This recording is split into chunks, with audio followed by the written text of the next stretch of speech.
ಪ್ರಧಾನಿ ಕಚೇರಿಯಿಂದ ಕುಮಾರಸ್ವಾಮಿಗೆ ಈಗಾಗಲೇ ಕರೆ ಹೋಗಿದೆ. ಮೋದಿ ಸಂಪುಟ ಸೇರಲಿರುವಂತಹ ಮಾಜಿ ಸಿಎಂ ಎಚ್.ಡಿ. ಕುಮಾರಸ್ವಾಮಿ ಕೃಷಿ ಖಾತೆ ಸಿಕ್ಕರೆ ಸಂತೋಷ ಅಂತ ಹೇಳಿಕೆ ಕೊಟ್ಟರು. ತುಂಬಾ ಕಾನ್ಫಿಡೆನ್ಸ್ ನಲ್ಲಿ ಮಾತನಾಡಿದ್ರು ಕುಮಾರಸ್ವಾಮಿ. ಪ್ರಧಾನಿ ಕಚೇರಿಯಿಂದ ಈಗಾಗಲೇ ಕುಮಾರಸ್ವಾಮಿ ಅವರಿಗೆ ಕರೆ ಹೋಗಿದೆ. ಈ ಮೂಲಕವಾಗಿ ಕೇಂದ್ರ ಸಂಪುಟವನ್ನ ಸೇರ್ತಾ ಇದ್ದಾರೆ ಕುಮಾರಸ್ವಾಮಿ. ಅದರಲ್ಲಿ ಕೃಷಿ ಖಾತೆಯನ್ನ ಕೊಟ್ಟರೆ ಸಂತೋಷ ಅಂತ ಹೇಳಿದ್ರು.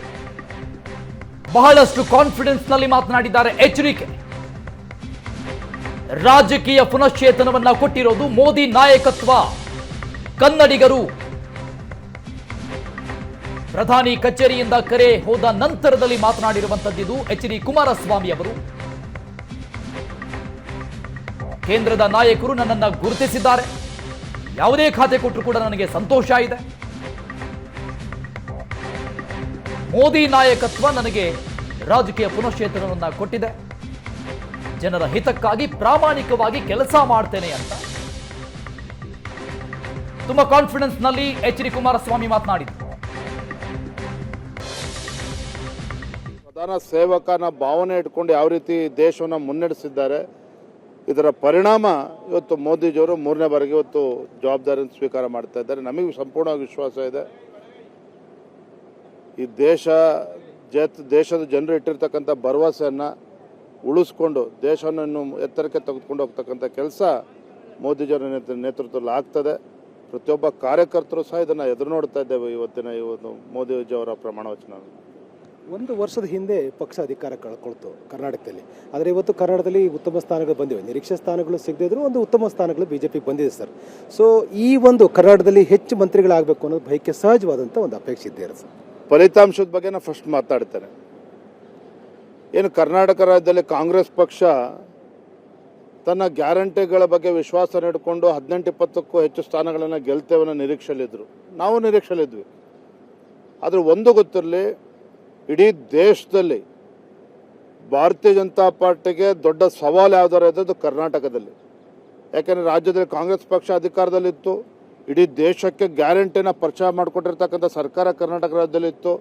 ಅವರ ಹಣಬಲ, ಅವರ ದಬ್ಬಾಳಿಕೆ, ಅಧಿಕಾರದ ದುರುಪಯೋಗ ಇವೆಲ್ಲವನ್ನು ಮೆಟ್ಟಿ ನಿಂತು ನಮ್ಮ ಕಾರ್ಯಕರ್ತರು, BJP ಮತ್ತು JDS ಪಕ್ಷದ ಕಾರ್ಯಕರ್ತರು ಏನಿದ್ದಾರೆ ಅವ್ರಿಗೆ ನಿಜವಾಗ್ಲೂ ಕೂಡ ಒಂದು ದೊಡ್ಡ ಸಲಾಮನ್ನು ನಾವು ಇವತ್ತು ಹೇಳಬೇಕು.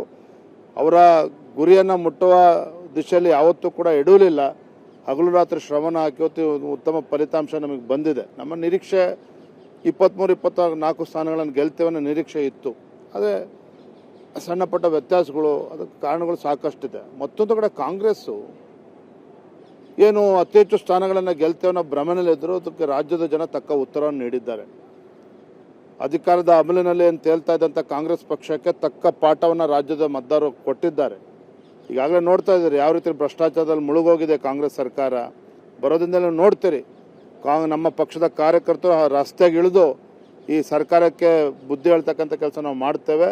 ಆದರೆ ಇವತ್ತು ಒಂದಂತೂ ಸತ್ಯ, ಕಾಂಗ್ರೆಸ್ ಮುಖ್ಯಮಂತ್ರಿ ಆದಾಗ ಎಲ್ಲರೂ ಕೂಡ ಇವತ್ತು ಹತಾಶರಾಗಿದ್ದಾರೆ. ಲೋಕಸಭಾ ಫಲಿತಾಂಶ ಕರ್ನಾಟಕ ರಾಜ್ಯದ ಮಟ್ಟಿಗೆ ಹೇಳೋದಾದರೆ ಮುಖ್ಯಮಂತ್ರಿಗಳು, ಉಪಮುಖ್ಯಮಂತ್ರಿಗಳು ಆದಿಯಾಗಿ ಎಲ್ಲರೂ ಕೂಡ ಅವ್ರ ನಿರಾಸೆ ಆಗಿದೆ, ಭಾಳ ಹತಾಶರಾಗಿದ್ದಾರೆ.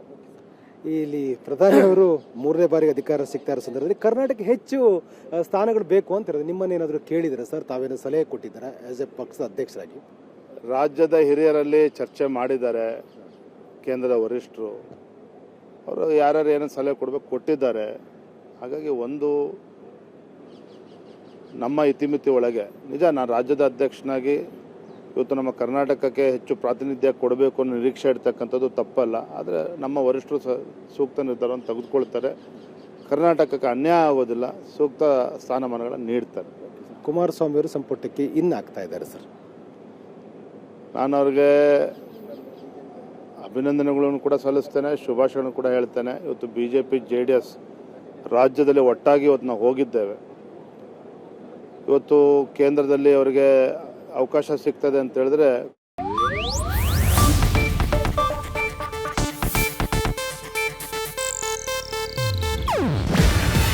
ಇದು ಏಷ್ಯಾನೆಟ್ ನ್ಯೂಸ್ ನೆಟ್ವರ್ಕ್ ಪ್ರಸ್ತುತಿ. ನೀವು ನೋಡ್ತಿದ್ದೀರಾ ಏಷ್ಯಾನೆಟ್ ಸುವರ್ಣ ನ್ಯೂಸ್.